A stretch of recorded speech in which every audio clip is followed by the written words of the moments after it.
స్థానిక సంస్థల ఎన్నికలపై దృష్టి సారించింది కాంగ్రెస్ పార్టీ.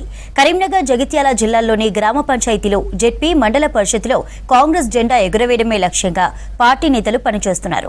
ఇప్పటికే మున్సిపాలిటీల్లో అవిశ్వాసాలతో కొన్నింటిని హస్తగతం చేసుకున్న కాంగ్రెస్ భవిష్యత్తులో మెజార్టీ పంచాయతీల్లో సర్పంచ్లను గెలుచుకోవడం, ఎంపీపీ, జెడ్పీ చైర్మన్ పీఠాలు దక్కించుకోవడం, మున్సిపాలిటీల్లో పాగా వేయడంపై గ్రౌండ్ వర్క్ చేస్తోంది హస్తం పార్టీ.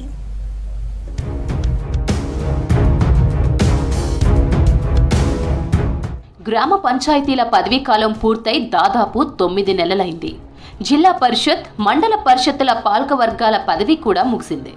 ఈ నెల 26తో మున్సిపల్ పాలక వర్గాల పదవీ కాలం కూడా ముగిసింది. దీంతో లోకల్ బాడీ ఎన్నికలకు పల్లెలు, పట్టణాల్లో కొంత సందడి మొదలైంది. బీఆర్ఎస్ ప్రభుత్వం ఉన్న సమయంలో పల్లె నుంచి అసెంబ్లీ దాకా తమ ప్రజాప్రతినిధులే ఉండాలన్న లక్ష్యంతో దాదాపు అన్నింటినీ కైవసం చేసుకున్నారు. ఇప్పుడు ఇదే పాలసీని కాంగ్రెస్ అమలు చేయాలని యోచిస్తోంది. ఉమ్మడి జిల్లాలోని జగిత్యాల ఎమ్మెల్యే సంజయ్ కుమార్ కాంగ్రెస్ కండువా కప్పుకోగా, జిల్లాకు చెందిన ఎమ్మెల్సీ భానుప్రసాద్ రావు కూడా కాంగ్రెస్ లో చేరిపోయారు. మరోవైపు పల్లెల్లో, పట్టణాల్లోనూ పాగా వేసేందుకు రాబోయే లోకల్ బాడీ ఎన్నికల్లో సత్తా చాటాలని కాంగ్రెస్ భావిస్తోంది.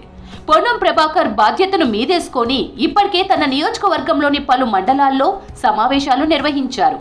కరీంనగర్ జిల్లాలోని మిగతా మండలాల్లోనూ లోకల్ బాడీ టార్గెట్ గా సమావేశాలు నిర్వహించేందుకు పొన్నం ప్లాన్ చేస్తున్నారు. రాబోయేటువంటి స్థానిక సంస్థల ఎన్నికలు మీ అందరి ఆశీర్వచనంతో నేను ఎమ్మెల్యే అయినా, అధికారంలోకి వచ్చినాం, మంత్రి అయినాం. సంవత్సర కాలంగా మనం చాలా పనులు చేసుకున్నాం. ఇంకా కావలసినవి ఉన్నాయి. 5 ఏళ్లలో ఒకటే ఏడాది అయింది. కానీ ఈ మధ్యన స్థానిక సంస్థల ఎన్నికలు వస్తాయి కాబట్టి స్థానిక సంస్థల్లో మనం ఎట్లా గెలవాలి అనేటువంటి ఆలోచనకు సంబంధించి నా ఎన్నికల్లో నేను ఎట్లా శ్రమపడ్డానో మీ ఎన్నికల్లో నేను అట్లా శ్రమ పడతా, కానీ మీరు కూడా శ్రమ పడాల్సి వస్తుంది. గ్రామాల్లో పట్టు సాధించేందుకు వీలుగా పల్లెల్లోని సమస్యలు పరిష్కరించి స్థానిక ఎన్నికల్లో విజయం సాధించేందుకు కాంగ్రెస్ చర్యలు చేపట్టింది. రైతుల సమస్యలపై దృష్టి సారించింది. క్షేత్రస్థాయిలో పెరిగిన బలాన్ని నిలుపుకోవడానికి, రాజకీయంగా పట్టు బిగించడానికి గ్రామ సర్పంచులుగా, ఎంపీటీసీలు, జెడ్పీటీసీలుగా పార్టీ సభ్యులను గెలిపించుకోవాలని ఆ పార్టీ భావిస్తోంది. యాసంగి సాగుకు నీటిని విడుదల చేయడంతో పాటు రైతులకు సకాలంలో ఎరువులు, విత్తనాలు, పంట రుణాలు అందేలా చూడాలని, అందుకు అవసరమైన కార్యాచరణ చేపట్టింది. అదేవిధంగా 2 లక్షల రైతుల రుణమాఫీ అమలు చేయడం, మరోవైపు రైతు భరోసా కూడా ఇస్తుండడం కాంగ్రెస్ కు కలిసి వస్తుందని ఆశిస్తున్నారు.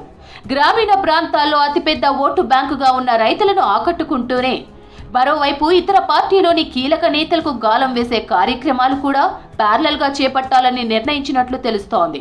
మన స్థానిక సంస్థల ఎన్నికల్లో మున్సిపాలిటీ కానీ, జెడ్పీటీసీలు కానీ, ఎంపీటీసీలు కానీ, సర్పంచులు కానీ అన్నీ ఖచ్చితంగా కాంగ్రెస్ పార్టీ కైవసం చేసుకొని విజయడంకా మోగిస్తామని చెప్పి తెలియజేసుకుంటున్నాం. అభివృద్ధి పనులకు కూడా రాష్ట్ర ప్రభుత్వం నిధులు కేటాయించింది.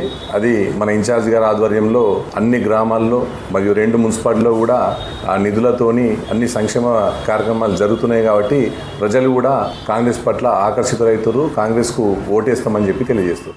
జగిత్యాల, కరీంనగర్ జిల్లా కాంగ్రెస్ నేతలు మళ్లీ యాక్టివ్ అయ్యారు. పార్టీకి ఇప్పటికీ గ్రౌండ్ లెవెల్లో క్యాడర్ ఉండడం, గ్రామాల్లో పార్టీ పట్ల సానుకూల వాతావరణం ఉండడంతో మంత్రి పొన్నం ప్రభాకర్, ఎమ్మెల్సీ జీవన్ రెడ్డితో పాటు కాంగ్రెస్ సీనియర్ లీడర్లు, పార్టీల ఇన్ఛార్జీలు గ్రామ, పట్టణ క్యాడర్పై దృష్టి పెట్టారు. మానకొండూరు ఎమ్మెల్యే కవ్వంపల్లి సత్యనారాయణ కరీంనగర్ డీసీసీ అధ్యక్షునిగా ఉండగా, ధర్మపురి ఎమ్మెల్యే అడ్లూరి లక్ష్మణ్ కుమార్ జగిత్యాల జిల్లా కాంగ్రెస్ అధ్యక్షునిగా ఉన్నారు. వీరిద్దరూ కూడా ప్రస్తుతం రాబోయే లోకల్ బాడీ ఎన్నికల్లో కాంగ్రెస్ పార్టీని గెలిపించే బాధ్యతలు తీసుకొని ఇప్పటికే ఇంటర్నల్ వర్క్ చేస్తున్నట్లు తెలుస్తోంది.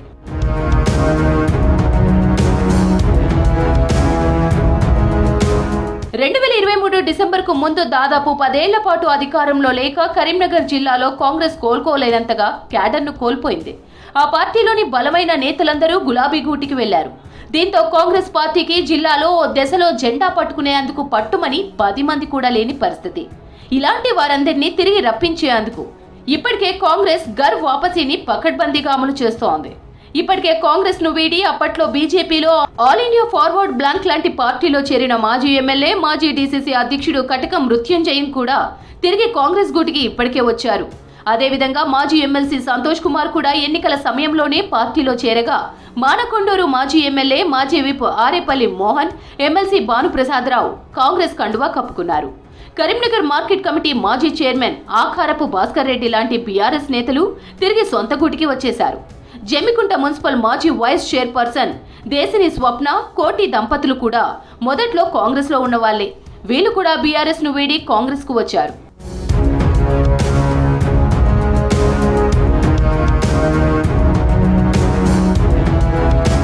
కాంగ్రెస్ పార్టీ నుంచి బీఆర్ఎస్ లో చేరి పలు పదవులు తీసుకున్న వారందరిపైన కాంగ్రెస్ ఫోకస్ పెట్టింది. జగిత్యాల జిల్లాలోని కోరుట్ల, మెట్పల్లిలో ఒకరిద్దరు మాజీ కౌన్సిలర్లు తప్ప బీఆర్ఎస్ లోకి వెళ్లిన అందరూ తిరిగి ఇప్పటికే కాంగ్రెస్ లోకి వచ్చేశారు. కోరుట్ల మున్సిపల్ మాజీ చైర్పర్సన్ అన్నం లావణ్య, మెట్పల్లి మాజీ జెడ్పీటీసీ రాధా శ్రీనివాస్ ఇప్పటికే తిరిగి కాంగ్రెస్ లోకి వచ్చారు. మెట్పల్లి మున్సిపల్ మాజీ వైస్ చైర్మన్ మార్గం గంగాధర్, సహకార సంఘాల డైరెక్టర్లు, మాజీ ప్రతినిధులు తిరిగి కాంగ్రెస్ పార్టీకి వచ్చారు. కరీంనగర్ జిల్లా ఇల్లందుకుంట సర్పంచుల ఫోరం మాజీ అధ్యక్షుడు జిల్లెల తిరుపతి రెడ్డి తిరిగి ఇటీవలే కాంగ్రెస్ లో చేరాడు. మాజీ పీసీసీ ప్రచార కార్యదర్శి దొంత రమేష్ కాంగ్రెస్ తీర్థం పుచ్చుకున్నారు. హుజూరాబాద్ మండలం చెల్పూర్ మాజీ సర్పంచ్ మహేందర్ గౌడ్ మధ్యలో బీజేపీలో చేరి తిరిగి కాంగ్రెస్ లోకి వచ్చాడు. ఇలా కీలక నేతలందరినీ కాంగ్రెస్ జల్లెడ పట్టి తిరిగి పార్టీలోకి చేర్చుకుంటోంది.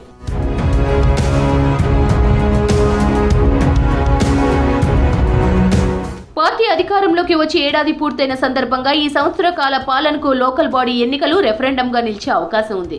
ఎందుకంటే అటు పల్లె ఓటర్లు పంచాయతీ, ఎంపీటీసీ, జెడ్పీటీసీ ఎన్నికలను ప్రభావితం చేయనుండగా పట్టణ ఓటర్లు మున్సిపల్ కార్పొరేషన్ ఎన్నికల్లో తమ తీర్పునియబోతున్నారు. ఇలాంటి కీలక సందర్భంలో కాంగ్రెస్ ఏమాత్రం పట్టు సడలించినా ప్రతిపక్షాలకు అస్త్రం ఇచ్చినట్లవుతోంది. అందుకే కాంగ్రెస్ నేతలు ఇప్పటికే ఆ దిశగా గ్రౌండ్ వర్క్ కూడా చేస్తున్నారు. ఈ క్రమంలోనే బలమైన క్యాడర్ కోసం చేరికలను ప్రోత్సహిస్తోంది కాంగ్రెస్.